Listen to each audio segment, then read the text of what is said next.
I'll give you my perspective of beautiful. Beautiful is how a woman lives. When she enters a room and leaves an impression, when no one is watching but all eyes are on her, that is beautiful. What do you think? Every era has its own beauty definition, starting from the Egyptian to the Greek to the Roman to the mid centuries. But the common denominator of those beauties is the natural beauty. And this is how beauty is defined now. I see beauty standards have quite shifted nowadays from a natural, normal beauty to an odd facial features, sometimes defying harmony. Do you agree? And this, and the next slides, I'd like to show you different styles of beauty. For example, this is Angelina's Jolie baby. And guess whose that baby is it? It's my sister's baby. I'm just joking. This is a cute picture of a beautiful baby. And these are different definitions of beauty by different philosopher.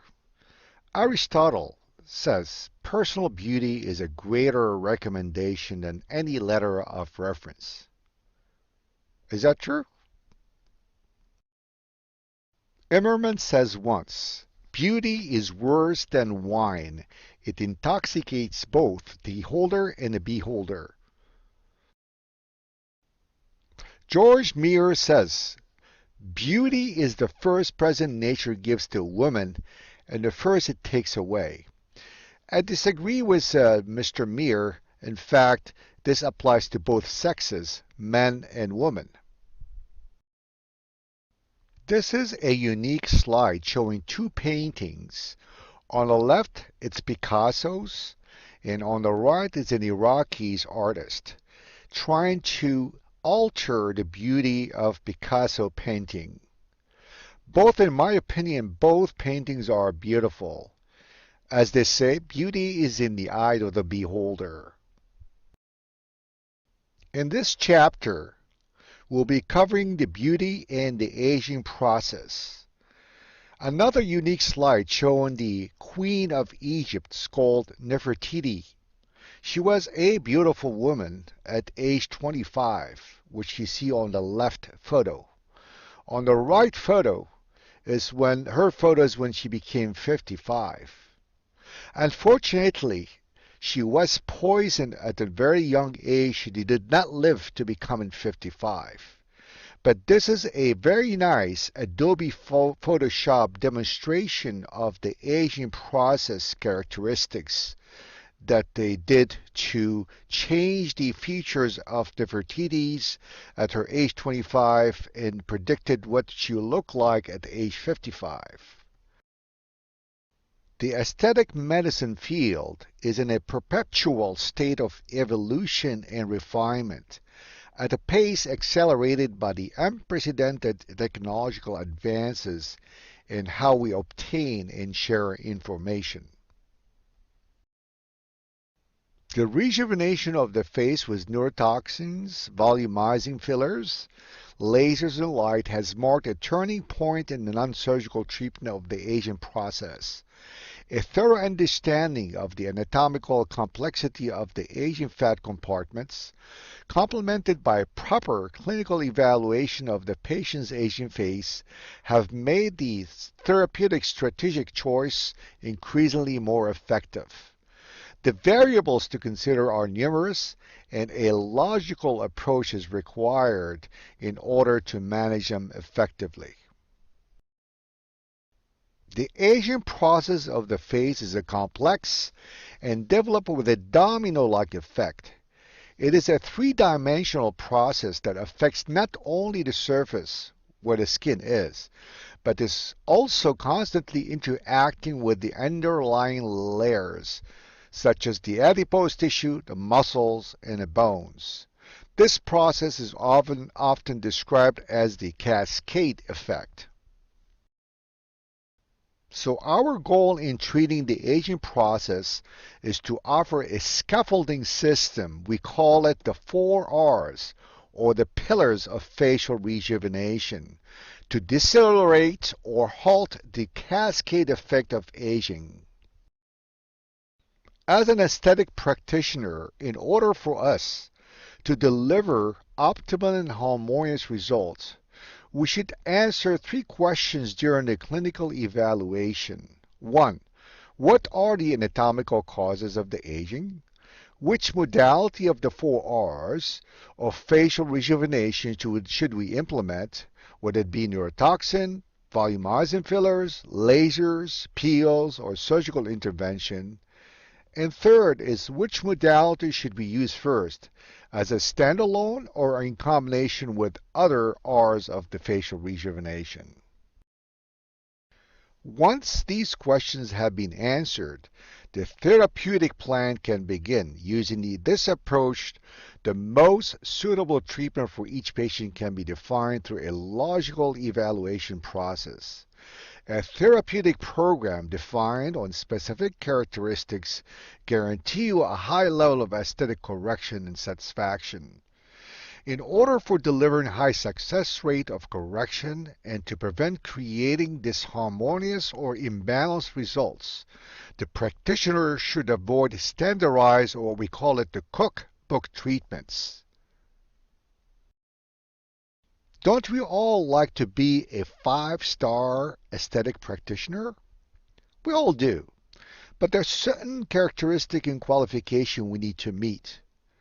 These are knowledge. A thorough knowledge of the facial anatomy and the aging process is a must. 2. Skills. Excellent clinical skills to properly analyze, identify, and correct the anatomical modifications associated with the aging process. 3. Talents. Using your artistic talents in applying a global and integrated approach with safety in mind. 4.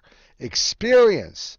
The experience to know what to do and when to do it by applying the 4 Rs of the facial rejuvenation. And finally, consistency, the ability to provide consistent results that exceed the patient's expectations and yours. So what are the aesthetic principles? They are harmony, rhythm, unity, proportion, and emphasis. Harmony or balance is an important element of aesthetic principles. There's a basic human instinct, an internal appreciation for harmony and balance, which can be defined as beauty. As you see in this slide, if you superimpose the left photo on the right photo, you would have a harmonious combination which is in the middle part. And this is what you like to create when you do a aesthetic correction. So your ultimate goal is not to create disharmony or discord as in this photo. The second important element of aesthetic principles is rhythm, which is reflected by the golden number, or we call it phi. This number reflects a ratio of 1 to 1.618. The human face communicates an incredible area of emotions, which are an integral part or an element of one's total beauty. The human face conforms most closely to the phi ratio.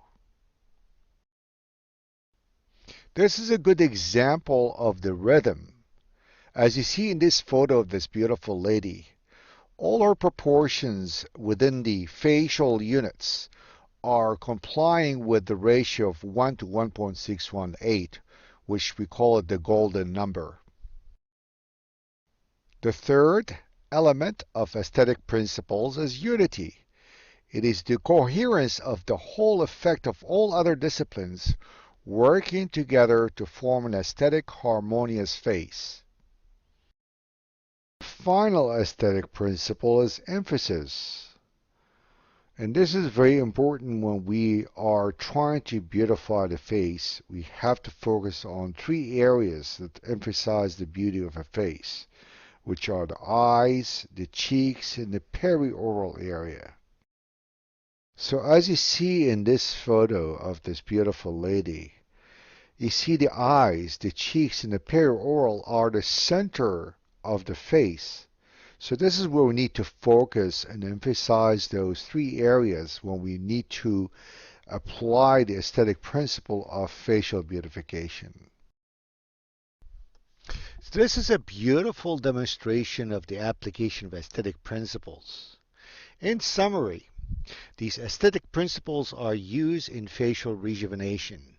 Starting with the love of beauty, we assess a patient's face by measuring dimensions, proportions, and assessing the contour of the face.